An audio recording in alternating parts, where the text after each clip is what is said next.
प्यारे बच्चों, अस्सलाम वालेकुम। कैसे हैं आप बच्चों? उम्मीद है आप अच्छे से होंगे। तो बच्चों, कल हमने पढ़ा था सरकारी खत। आज हम एक और सरकारी यानी दफ्तरी खतूत के बारे में पढ़ेंगे।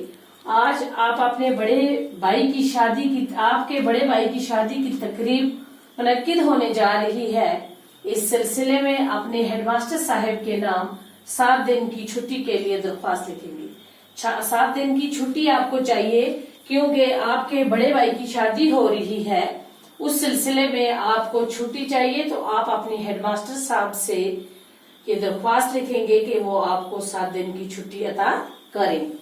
तो लिखेंगे आप पहले किसके नाम लिखेंगे, किसे एड्रेस कर रहे हैं वो लिखना है हमने। बेहिद्दत जनाब हेडमास्टर साहब, government boys middle school Chitrakoot करना, ठीक है ना। उसके बाद सब्जेक्ट क्या है हमारा, दरख्वास्त बराए 7 यौम की रुखसत।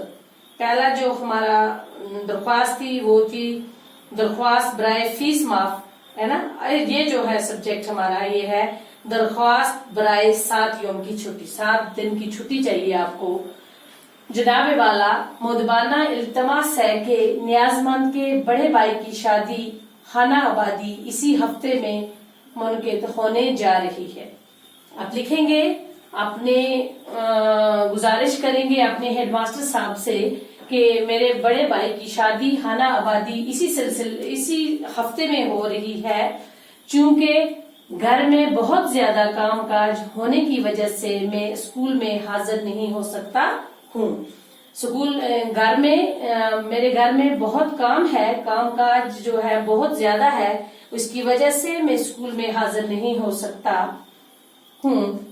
लिहाजा जनाबे वाला से गुजारिश करता हूँ कि नियाजमंद के हक में 7 यौम की छुट्टी अता की जाए।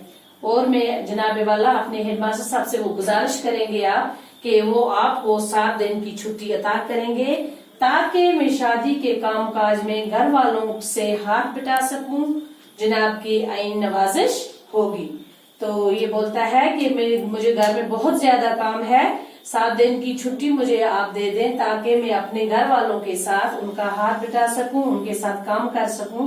तो आपकी आइन नवाजिश होगी। अर्जी नियाजमंद अलफ बे जिन। तो बच्चों, ये जो दूसरी दरख्वास्त जो लिखी सरकारी खतूत, ये दूसरा हमने लिखा। तो आपको मैंने पहले भी बोला, जब भी आप कोई खत लिखेंगे या दरख्वास्त लिखेंगे मुख्तसर लिखेंगे। एक तो सादा अल्फाज का इस्तेमाल करेंगे आप, और दूसरा मुख्तसर, बिल्कुल मुख्तसर, ताकि इसमें पूरा अपना जो आपका मतलब है, जो चीज आपको बतानी है वो हो सके। तो ज्यादा फजूल चीजें लिखने की जरूरत नहीं है। आप इसका स्क्रीनशॉट उठा लें और अपनी ग्रामर की कॉपीज पर ये नोट कर लें बच्चों, एग्जाम में आपकी ये मदद करेगी। तो इंशाल्लाह कल हम फिर नेक्स्ट वीडियो में आपसे मिलेंगे एक और सरकारी खतूत के साथ। 3-4 खतूत हम और लिखेंगे सरकारी खतूत, ताकि आपकी समझ में आ जाए। जैसे हमने निजी खतूत 5, 6, 7 लिखे, इसी तरह से हम सरकारी खतूत भी लिखेंगे ताकि आप अच्छे से समझ जाएं और ये कैसे लिखना है आपको अच्छी तरह से ज़हन में आ जाए। ठीक है ना? ओके, खुदा हाफिज।